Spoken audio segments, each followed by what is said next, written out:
단지 여성이라는 이유로 범행의 표적이 된 강남역 살인사건을 기억하시나요? 이 사건을 계기로 여성 혐오에 대한 논의가 일어났었죠. 혐오도 혐오지만 혐오 표현에 대해서 생각해 볼 필요가 있습니다. 말은 의식을 담는 그릇이니까요. 혐오 표현이란 사회적 소수자, 즉 약자에 대한 차별을 겉으로 드러내면서 사람들을 부추기고 차별을 더 극대화시키는 표현인데요. 예를 들어서 맘충, 급식충, 한남충 같은 특정 대상에 벌레를 의미하는 이 충을 붙여서 기피 대상이라는 표현을 하거나 동성애자는 죽어라, 난민은 추방하라 처럼 적대감을 표현하는 것들이 있습니다. 또 요즘 한창 유행하는 어린이를 붙여서 주식 어린이, 쥐린이, 등산 어린이, 등린이 이런 표현도 잘 못하고 미숙한 사람을 빗대어서 쓰는 표현인데 어린이는 뭘 잘 못하고 미숙한 존재라는 의미로 무의식 중에 생각될 수 있기 때문에 이런 표현 역시 옳지 않습니다. 그런데 이 혐오 표현은 대체 어디서부터 비롯된 걸까요? 바로 차별에서부터 비롯됩니다. 구별과 차별은 다릅니다.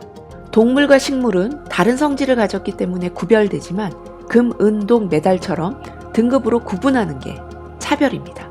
남자와 여자를 등급으로 매겨서 누가 높고 낮고 할 수는 없습니다.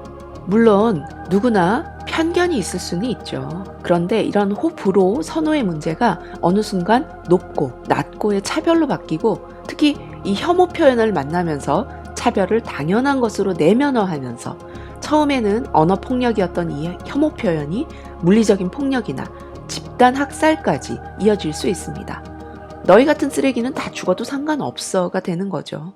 더 심각한 문제는 이런 차별과 혐오가 가벼운 장난으로 여겨지는 것이죠. 예를 들어서 급식충, 맘충 이렇게 쓰는 사람들은 장난이라고 얘기를 하거든요. 그런데 결국 대상을 바라보는 관점이 나도 모르게 무의식적으로 바뀌니까 가급적 이런 표현을 쓰지 말라라고 하면 아니 자유민주주의 국가에서 뭐 표현의 자유도 없냐 라면서 표현의 자유를 들먹이게 된다는 거죠. 뭐가 맞는 걸까요? 그래서 이번 시간에 다룰 소셜 이슈는 바로 차별과 혐오입니다. 차별이 어떻게 혐오로 이어지는지 생각해 보겠습니다.